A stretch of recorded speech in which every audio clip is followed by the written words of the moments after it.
Annie Laurie's is an eclectic emporium full of all types of things. Anything you could possibly imagine under the sun, we have at Annie Laurie's.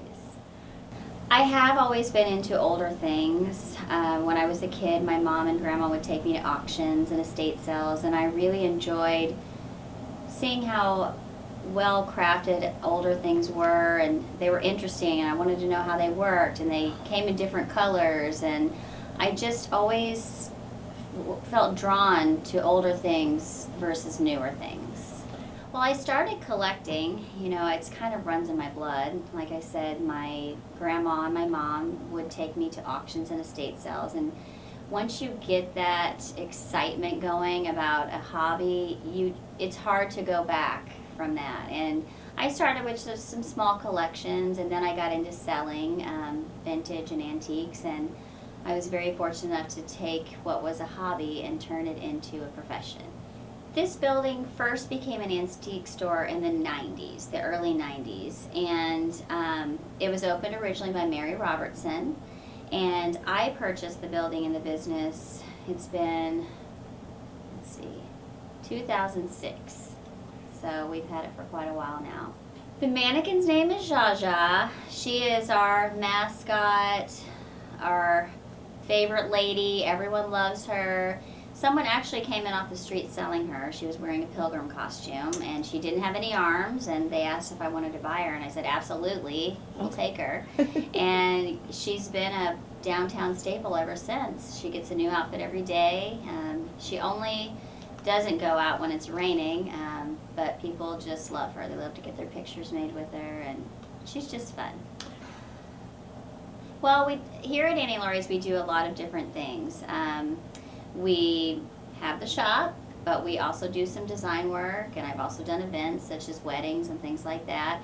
But one of the bigger things that we do are estate sales, which are off-site sales at locations. Mm-hmm. So I would say some of the bigger things that we've tackled would be some giant estate sales that were just completely full of stuff, and we were in charge of selling all of the items at that estate. It makes me so happy when people can come in and find what they were looking for, because that means that we have, a large inventory.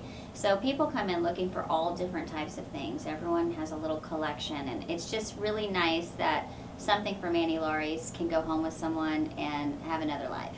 We don't typically do themes, but right now this room that we're in is revolving around the Summer of Love. So this is the 50th anniversary of the Summer of Love, so it's all things kind of hippie bohemian, Woodstock, which is really popular right now. So this room and what we're doing right now is the Summer of Love at Annie Laurie's. So that'll follow through. But in the rest of the shop, we really like to mix things together, things that you wouldn't typically put together.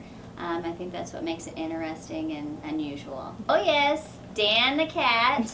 I've actually had Dan for 15 years, since he was a kitten, and we call him Dan the man, and he lives here at the shop. People really like him.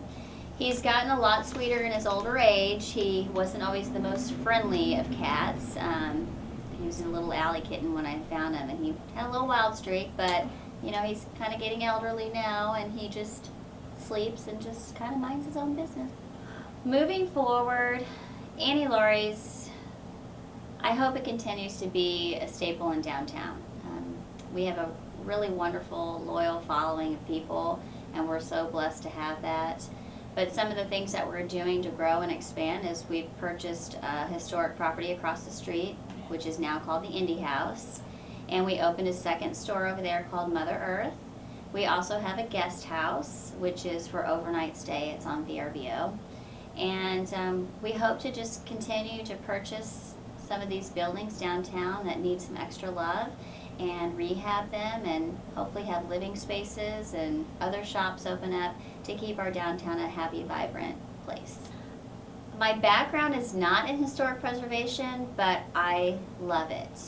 I look at new construction and it just doesn't do it for me. Right. I look at older buildings and the character and the craftsmanship and the time that was involved and the materials that were used.